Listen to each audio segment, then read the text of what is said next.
Subscribe कीजिए learning pharmacy channel को and bell icon को दबाइए लेटेस्ट फार्मेसी वीडियो सबसे पहले देखने के लिए। सो फ्रेंड्स, आज की इस वीडियो में कवर करेंगे pharmacognostic questions for D pharmacy exit exam and final exams, जिसमें हम कौन कौन से क्वेश्चंस कवर करेंगे। सो एमसीक्यू देखेंगे from question number 1 to 5 complete explanation के साथ। क्वेश्चन नंबर 1 में आपसे पूछा है एलॉय का ड्राइड जूस हमें इसमें से कौन सी प्लांट्स की लीव से मिलता है। अलग अलग ऑप्शन देखें। ऑप्शन ए देखें aloe barbadensis, rheum palmatum, ricinus communis या none of the above. Answer है इसका ऑप्शन ए। एलॉय बार्बाडेंसिस होता है, देखिए इस तरह का प्लांट होता है, इसको हाउस प्लांट भी कहते हैं। लोग जनरली इसको अपने घर के अंदर ही रखते हैं इस तरह के प्लांट को, क्योंकि बहुत ज़्यादा सनलाइट वगैरह इस प्लांट को नहीं चाहिए होती है। तो इस प्लांट की जो ये इस तरह की लीव्स होती है, जब इनको कट किया जाता है तो के अंदर इस तरह का देखिए ये विस्कस सा लिक्विड प्रेजेंट होता है, व्हाइटिश लिक्विड होता है। तो इसको यूज किया जाता है एलोवेरा जेल की तरह। फिर हमारे ऑप्शन में देखिए दूसरा ऑप्शन है रिहम पाल्मेटम। इस तरह का प्लांट होता है रिहम पाल्मेटम, इसको चाइनीज रूबार भी कहा जाता है। तो ये भी क्वेश्चन आपसे पूछा जा सकता है, चाइनीज रूबार को इस प्लांट को कहा जाता है। देन देखिए रेसिनस कॉम्युनिस इस तरह का प्लांट होता है, ये बेसिकली कैस्टर प्लांट होता है। ऐसे प्लांट्स जिन यहाँ पे छोटे छोटे बीन्स प्रेजेंट होते हैं, देखिए यहाँ आप देख रहे हैं, और इन बीन्स को क्रश करके कैस्टर ऑयल बनाया जाता है। तो उस प्लांट को कहा जाता है रिसिनस कॉम्युनिस। तो सभी आपको याद रखना है।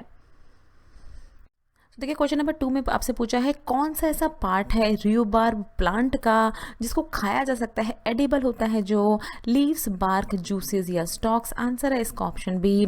स्टॉक्स जो होते हैं देखिए इस तरह की डंडियाँ जो होती हैं वो एडिबल होती हैं, उनको खाया जा सकता है।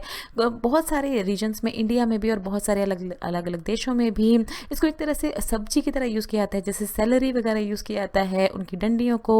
इस तरह से र्यूबाब की भी इस तरह के स्टॉक्स को यूज़ किया जाता है। कुकिंग में फूड बनाए जाते हैं, इनसे बहुत सारी सैलड्स भी बनाई जाती हैं। तो देखिए यहाँ पर इस तरह की रुबाब में इस तरह की रेडिश टू पिंकिश कलर की स्टॉक होती है और बहुत ही बड़ी बड़ी लीव्स होती हैं। तो सिर्फ जानने वाली बात यह है कि सिर्फ और सिर्फ इसकी स्टॉक जो है उसको खाया जाता है। लीव जो है देखिए यहाँ बताया गया है अनसेफ होती है, सेफ नहीं होती है खाने में, तो उसको डिस्कार्ड करना होता है, ट्रैश करना होता है, और सिर्फ स्टॉक खाई जा सकती हैं रुबाब प्लांट की। पूछा देखिए आपसे क्वेश्चन नंबर 3 में कैस्टर ऑयल में इनमें से कौन सा एसिड प्रेजेंट होता है, gallic acid, ricinoleic acid, cinnamic acid या none of the above. Answer है इसका option B. Ricinoleic acid present होता है कैस्टर ऑयल में। ये मेन एसिड होता है जो कि प्रेजेंट होता है कैस्टर ऑयल में। माइनर एसिड्स भी प्रेजेंट होते हैं, वो अभी हम देखेंगे। इस तरह का प्लांट होता है देखिए कैस्टर प्लांट, जिसकी स्पीश का नाम होता है रिसिनस कॉम्युनिस। इसको ऑयल सीड प्लांट भी कहा जाता है, क्योंकि बहुत ही रिच ऑयल यानी कैस्टर ऑयल मिलता है हमें इस प्लांट से। और इस प्लांट की फैमिली होती है यूफोरबिएसी, याद रखनी है आपको। तो देखिए फैटी एसिड प्रोफाइल में सबसे ज़्यादा हमने देखा कौन सा एसिड प्रेजेंट होता है, रेसिनोलिक एसिड प्रेजेंट होता है। और माइनर एसिड्स में देखिए stearic, palmitic and oleic acid present होते हैं थोड़ी थोड़ी कंसंट्रेशन में। कैस्टर ऑयल को देखिए बहुत ज़्यादा यूज़ किया जाता है, बहुत ही पोटेंट ऑयल होता है ये, तो इसको यूज़ किया जाता है एज ए लग्जेटिव की तरह इसको यूज़ किया जाता है। फिर इसको अर्थराइटिस जो जॉइंट पेन्स होते हैं उनमें भी इसको लगाया जाता है, उन पर्टिकुलर जॉइंट्स पे। फिर इसको क्या क्या होता है देखिए स्किन ल्यूब्रिकेंट की तरह इसको यूज़ किया जाता है। इसको हेयर ग्रोथ के लिए बहुत ज़्यादा यूज़ किया जाता है। जिन लोगों के बाल नहीं होते हैं तो वो इसको यूज़ करते हैं, उस स्कैल्प पे लगाते हैं, हेयर ग्रोथ के लिए अच्छा होता है। बहुत ज़्यादा इसके इफेक्ट होते हैं हमारी स्किन कंडीशंस में भी, अलग अलग स्किन कंडीशन में। बट याद क्या रखना है आपको, इसको कुकिंग में नहीं यूज़ किया जाता, खाने के इस्तेमाल में इसको नहीं लाया जाता है। बहुत ही पोटेंट होता है, बहुत ही आप कह सकते हैं इतना ज़्यादा इसको इफेक्टिव, इतना ज़्यादा खाने में हम नहीं यूज़ कर सकते। तो इस दैट इज़ वाई खाने में अवॉइड किया जाता है। बट बाकी बहुत ज़्यादा एसेंशियल कंडीशंस, एसेंशियल्स की प्रॉपर्टीज होती हैं। क्वेश्चन नंबर 4 में आपसे पूछा था कि स्पागुला इसमें से कौन से प्लांट के ड्राइड सीड से ऑब्टेन होता है। अलग अलग ऑप्शन दिए गए हैं, देखिए ऑप्शन ए है प्लांटागो ओवाटा फॉर्स्काल, रिसिनस कॉम्युनिस, रिहम पाल्मेटम या none of the above. Answer है इसका ऑप्शन ए।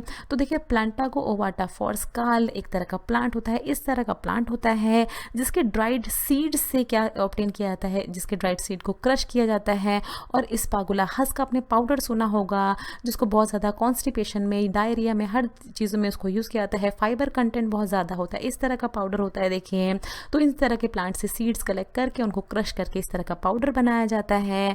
ये जो होता है देखिए, इसकी फैमिली जो होती है इस प्लांट की, प्लांटागो वाटाफोर्स्काल की होती है प्लांटाजिनेसी। तो ये भी आपको याद रखनी है। ये कॉमनली देखिए प्लांटागो वाटाफोर्स्काल को जाना जाता है ब्लॉन्ड साइलम, इंडियन साइलम या स्पागुला के नाम से। तो ये नाम आपने सुने होंगे पहले भी। तो ये होता है, ये है देखिए क्वेश्चन का आंसर। क्वेश्चन नंबर 5 में आपसे पूछा है देखिए, इनमें से कौन से प्लांट को यूज़ किया जाता है कार्डियोटॉनिक की तरह आयुर्वेदा में। ऑप्शंस में दिए गए देखिए अर्जुना, ऑप्शन बी है सेना, र्यूबब या सिनेमन। आंसर है इसका ऑप्शन ए, अर्जुना को यूज़ किया जाता है कार्डियोटॉनिक की तरह आयुर्वेदा में। अर्जुना का देखिए नाम है टर्मिनेलिया अर्जुना, इस नाम से जाना जाता है इसको। कॉमनली इसको अर्जुना कहा जाता है। फैमिली होती है इसकी कॉम्ब्रेटेसी। तो सारी चीज़ें आपको याद रखनी है, फैमिली ज़रूर आपको याद रखनी है, बहुत सारे एग्जाम्स में पूछी जाती है। तो ये अर्जुना प्लांट के देखिए बार्क को यूज़ किया जाता है। बार्क क्या होती है, इस तरह की छाल होती है। ये देखिए पूरा ही प्लांट है, इस पर इस तरह के फ्रूट्स लगते हैं। यहाँ पर फ्रूट्स देख रहे हैं, और ये जो छाल होती है, इसकी बार्क होती है, उसको यूज़ किया जाता है, पाउडर किया जाता है उसको, और फिर उसको लिया जाता है कार्डियोटॉनिक की तरह। बहुत सारे जगहों पे इसको आयुर्वेदिक जो शॉप्स होती हैं वहाँ पर भी इसको ये इस तरह के आप पाउडर्स देखेंगे, अर्जुना के पाउडर्स। कार्डियक डिसऑर्डर्स में इसको यूज़ किया जाता है। बट फिर भी देखिए इस तरह से बिना पूछे आपको कोई भी किसी भी तरह की, चाहे वो आयुर्वेदिक हो चाहे वो एलोपैथिक हो, किसी भी तरह की मेडिसिन नहीं लेनी होती है, क्योंकि आपको नहीं पता क्या इफेक्ट होगा आपका उसके ऊपर। तो किसी भी आयुर्वेदिक डॉक्टर की सलाह ज़रूर लेनी चाहिए अगर किसी तरह की हम आयुर्वेदिक प्रिपरेशन भी अपने ऊपर यूज़ करना चाहते हैं तो। So thanks for watching. Next video में कवर करेंगे pharmacognosy question for D pharmacy exit exam and final exam, जिसमें हम एमसीक्यू कवर करेंगे from question number 6 to 10 complete explanation के साथ। सो फ्रेंड्स, अगर आपको ये वीडियो अच्छी लगे तो इस वीडियो को जरूर लाइक कीजिए, शेयर कीजिए अपने फ्रेंड्स के साथ। अगर आप चैनल पर पहली बार हैं तो प्लीज़ चैनल को जरूर सब्सक्राइब करें। वीडियो के नीचे रेड कलर का सब्सक्राइब बटन दिया होगा, उस पर क्लिक करके आप चैनल को सब्सक्राइब कर सकते हैं। अगर आपको कोई भी सवाल है तो नीचे दिए हुए कमेंट बॉक्स में आप हमसे कुछ भी पूछ सकते हैं। ये कुछ हमारे रिलेटेड वीडियोस के लिंक हैं जिन पे क्लिक करके आप उनको देख सकते हैं। दोस्तों, लर्निंग फार्मेसी पे आने के लिए और ये वीडियो देखने के लिए आपका बहुत बहुत शुक्रिया। मिलते हैं अगले वीडियो में।